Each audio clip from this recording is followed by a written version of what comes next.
Every time you stream a movie, jump on a video call, or mess around with an AI, you're plugging into this hidden world of just massive physical stuff.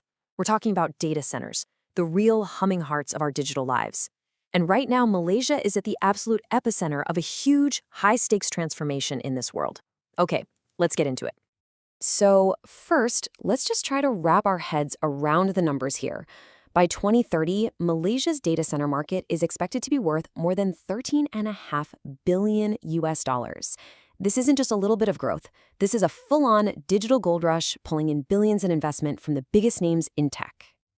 And this chart, wow, it just shows you how fast this whole thing is moving. We're looking at a leap from around $5.5 billion in 2025 to over $13.5 billion in just 5 years. That's a growth rate of almost 20% every single year. The momentum is just staggering. So what's behind all this? Well, it's the rise of these absolute giants, hyperscale data centers. Seriously, forget your company's server room. These things are the size of city blocks, and they're built to handle the insane demands of cloud computing, big data, and especially the AI revolution. These are literally the engines of the modern internet. Okay, so why Malaysia? Why here? It's really a perfect storm of factors. You see, it's right next door to Singapore, which is a huge digital hub, but is also running out of space. Malaysia has cheaper land, cheaper power, and the government is basically rolling out the red carpet with all sorts of incentives. Plus, it's becoming a key hub for all those underwater internet cables that connect the entire region. And this quote pretty much says it all, right? Malaysia isn't just happy to be part of the game. It's making a serious play to be the digital capital for all of Southeast Asia. It's a massive ambition with huge economic potential. But, there's a but. Every boom has its price. Because here's the catch. Behind this incredible digital dream is a massive and growing power bill. All those servers, all that data, all that AI, it means a truly incredible amount of electricity to run. So by 2030, the IT load capacity, and that's just the raw power for the computers and gear inside these places, is set to hit 6.43 gigawatts. To put that in perspective, that's more than 4 times what it was in 2025. A huge jump. But wait, it gets bigger. That was just the computers. When you add in the cooling systems, which are massive, plus lighting and everything else, the total annual electricity demand is projected to hit a mind-boggling 68 terawatt-hours by 2030. It's a number so big, it's tough to even picture what it means. So let's put it in context, because this is where it gets really wild.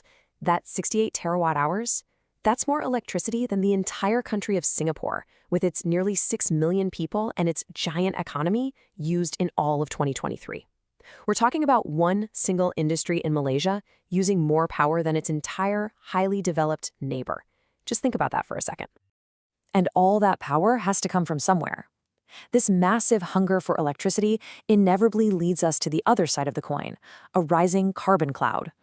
It's the challenge every country faces when it builds a tech boom on a power grid that still relies on fossil fuels. And this is the projection that should really make you pause. By 2030, data centers alone could be eating up nearly a third, 30% of Malaysia's entire national electricity supply. Just one industry. That puts an unbelievable strain on the whole system. This chart just makes it crystal clear. When you see that huge 30% slice for data centers, it brings up a fundamental question, doesn't it?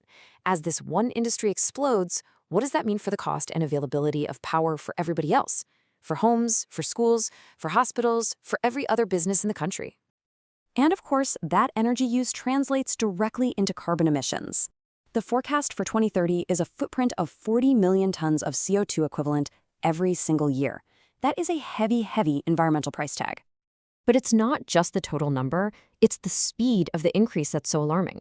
We're talking about a 7-fold surge in emissions from just this one industry in only 6 years. That kind of acceleration is a direct threat to Malaysia's climate commitments and its goals to decarbonize. Which brings us right to the heart of the dilemma. It's the big question for policymakers, for the tech industry, for everyone. How on earth do you fuel this incredible economic engine without creating an environmental disaster? And that leads us to the race for a solution. Now, the good news is, it's not all doom and gloom. This challenge is being recognized, and people are starting to make some really significant moves toward green power. The Malaysian government has actually put a pretty smart framework in place. They have initiatives like the Corporate Renewable Energy Supply Scheme. They call it CRESS, which basically creates a way for these huge energy consumers, like data centers, to buy green power directly from the source. And they're backing it up with tax incentives to make investing in green energy a whole lot more attractive. And we're already seeing the industry respond in a huge way. I mean, check this out. This is a perfect example of a solution in action. You have an energy company, Gentari, and a construction giant, Gamuda, partnering up to build 1.5 gigawatts of solar power. And it's being built specifically to meet that 24/7 power demand from these hyperscale data centers. That's a direct, market-driven answer to the problem. This quote from one of the directors at Gamuda just nails it. This isn't just about being green for PR anymore. For the global tech giants, your Googles, your Microsofts, your Amazons, they have their own massive climate goals. So for them, the availability of clean energy is now a non-negotiable, a deal breaker. It's become absolutely critical for economic competitiveness. So what you have is Malaysia standing at a digital crossroads. The path it chooses over the next few years isn't just going to define its future as a digital hub, but maybe as a leader in sustainable development too. And a choice is pretty stark, as you can see here. Path 1 is growth at any cost.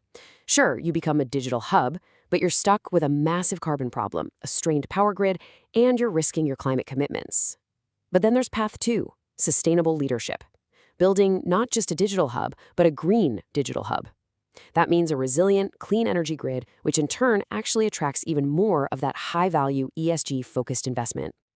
And that leaves us with the final big question. The digital boom is here, that's not up for debate. The investment is flowing in, but the ultimate shape this new economy will take is still being decided. The answer to this question will determine whether Malaysia's incredible digital ambition becomes a model for the world or a cautionary tale.